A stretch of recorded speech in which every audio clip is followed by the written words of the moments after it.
যে এই আন্দোলন আমার আমার কৃতিত্ব আমাকে ভোগ করতে হবে, আমাকে বাংলাদেশ চালাতে হবে, বাংলাদেশ কিভাবে চলবে আমাকে সিদ্ধান্ত নিতে হবে। আমার সিদ্ধান্ত না আসলে আমি এটা করবো না, আমি সেটা করবো। একটা কালচার, এই কালচার থেকে তো বেরিয়ে আসতে হবে।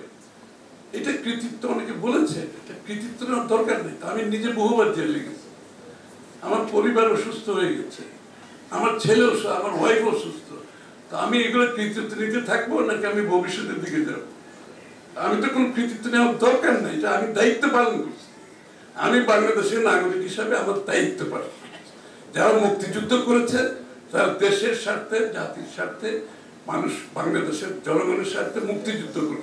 এখন মুক্তিযুদ্ধ আপনি সারা জীবন বিক্রি করতে থাকবেন, এই কালচার তো ঠিক না। মুক্তিযুদ্ধ যারা সত্যিকার করেছে তারা কিন্তু যার যার কাজে ফিরে গেছে।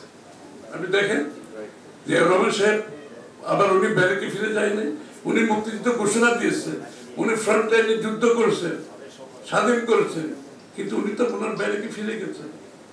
প্রফেসর যারা যুদ্ধ করছে কলেজে চলে গেছে, ছাত্ররা স্কুলে চলে গেছে। এখন ওরা যদি বলে না ভাই আমরা যুদ্ধ করছি, এখন আমি তো আমার দেশ চালাইতে হবে, আমি দেশের মালিক হয়ে গেলাম, আমার কথা মতো দেশ চলতে হবে, এই কালচার থেকে বেরিয়ে আসতে হবে।